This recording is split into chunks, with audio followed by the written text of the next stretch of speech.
So I'm a really bloody big fan of the original Oculus Quest standalone VR headset, which has become even more useful these past few months when, let's face it, standard non-virtual reality has turned a bit cack. And sure, the likes of the PSVR and the HTC Vive, they offer much stronger performance, and in the case of the HTC, arguably a much better selection of games as well, but also, frankly, they're a bit of a ball ache. You've got to piddle about setting up external cameras in just the right spots and then slap on this enormous freaking great headset, which is then tethered to another machine, which is potentially disastrous if you forget to stay relatively still. Whereas the Oculus Quest gives you full freedom of movement with no awkward tethering and no annoying camera setups. Everything you need to get gaming is packed into this clever wee plastic shell. Of course, the original Oculus Quest did have its problems too. The visuals were rather low res and the performance was occasionally about as smooth as a porcupine's arse. And that's why the Oculus Quest 2 is now a thing. This thing that I have strapped to my baldy bonce is an upgraded version of the original headset with the same great standalone design, but now with a much better screen and extra grunt as well. And all that for just 300 quid, which really ain't bad. It's accessible for anyone who's got a bit of spare cash and is committed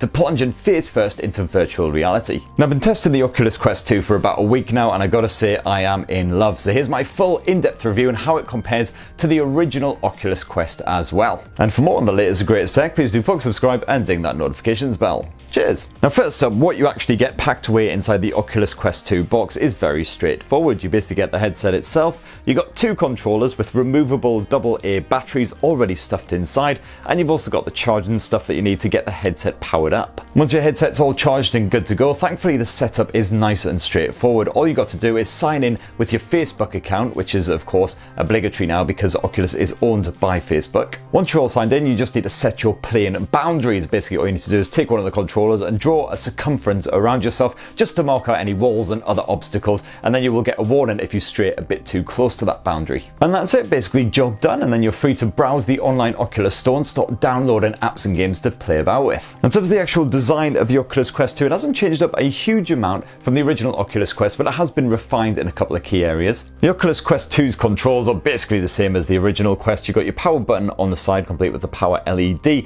and you've got your volume rocker down below. Meanwhile, over on the other side of the Oculus Quest 2, you've got your Type-C USB port for charging it back up, and you've got your headphone jack as well. Now, the Oculus Quest 2 feels a little bit lighter than the original Oculus Quest, and also the padding has really been improved around the actual facial area as well. The padding is definitely softer and squishier than before, and you get a little bit extra around like the nose region as well. So I found that the Oculus Quest 2 was very comfortable to wear, even for a full-on hour or two. And as before, you've got the adjustable head strap up top as well, so it will fit bonces of all size and shape. If for whatever reason you're not really a fan though, you can buy an Elite strap, which just helps with the weight, balance and everything as well. But as I say, could wear this thing for a couple of hours, no worries, didn't end up with ridiculous marks all over my face, and it was nice and comfy. However, as you can see there, my white version of the Oculus Quest 2 is starting to already get quite badly scuffed up, and that's just after a week of use.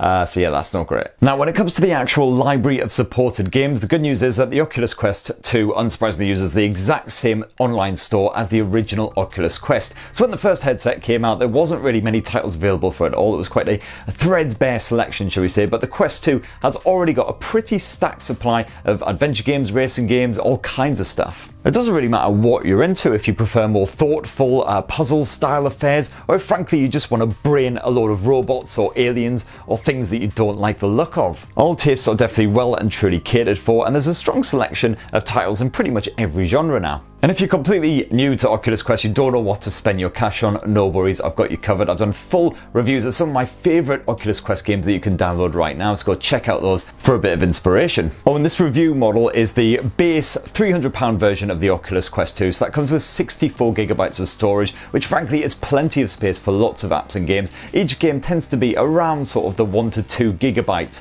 sort of level, so we're not talking like PC size 20GB, 30GB size games. But if you're the kind of person who likes to download a shed load of games and then kind of dip into them as and when you feel like, then you might want to throw a little bit of extra cash at Facebook for that 256GB version, which frankly you'll struggle to fill. Now, the first big upgrade with the Oculus Quest 2 is the display. You've now got a single LCD screen on there producing 1920 by 1832 pixels per eye. That's 50% more pixels compared with the original Oculus Quest headset. I wouldn't quite say that the visuals are as crisp as a bag of Walkers, but you no longer get that awkward screen door effect where you can clearly notice gaps between the pixels. And the Oculus Quest 2 displays content at a 72Hz refresh rate by default, but it can support content all the way up to 90Hz for a really silky smooth finish, and apparently that option will be unlocked to developers by the end of 2020, so expect some really cracking smooth 90Hz content going into 2021. And yeah, the contrast has taken a bit of a hit now that you no longer have a gorgeous OLED display, but the graphics are still wonderfully immersive, and most of the Oculus Quest titles have a cartoony vibe to them, so they're really well suited to this screen.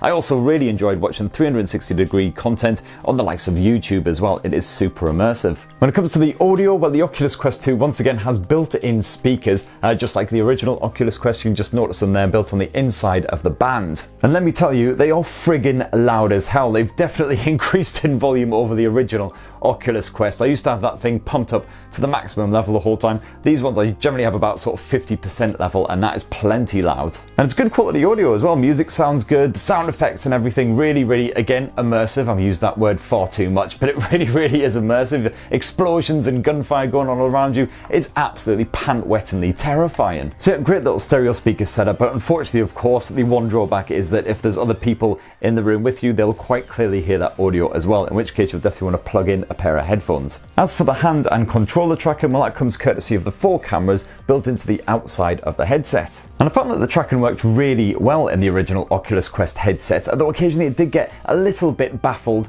For instance, if the lighting wasn't quite perfect, or if you were waving your hands about like your trousers had unexpectedly caught on fire. Definitely a common complaint with titles like Beat Saber and Fit XR, and it was always a little bit disconcerting when your hand just suddenly seemed to pop about 12 foot away from your body. However, I'm happy to report that with the Oculus Quest 2, I haven't had this problem once, not a single time, and that's even when occasionally playing in quite ambient conditions just to really test it out. As for the actual Oculus Quest 2 controllers themselves, well, they're not really very dissimilar at all to the original Quest controllers. Slightly more rounded design now, and the button layout is slightly changed, but you got the same button selection, you've got the same internal joysticks, and they work really well when playing pretty much any kind of game. Each controller is once again powered by a single AA battery, and I found that the battery drain's been really small over the past week or so, so even with quite heavy use, a single battery should do you about a month or so. The second big upgrade for the Oculus Quest 2 is the performance. Now you've got a Snapdragon XR2 chipset banged in there, and that's backed by a healthy 6 gigs of RAM. And performance on the original Oculus Quest was generally fine, but you would see the odd stutter and stammer while gaming here or there, and in a couple of titles it was pretty bad. The Fit XR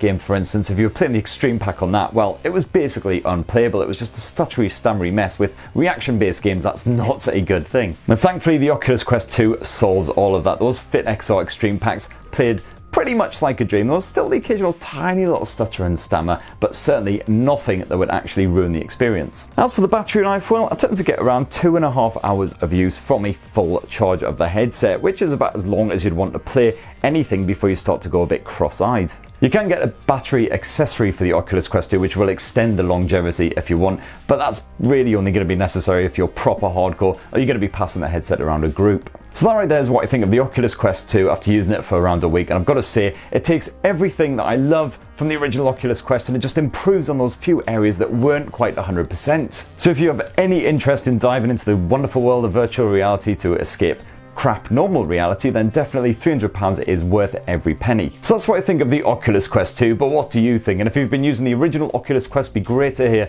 about your experiences down below as well, some of your favourite games and everything too. And for more on the latest greatest tech, please do poke subscribe and ding that notifications bell. Cheers everyone.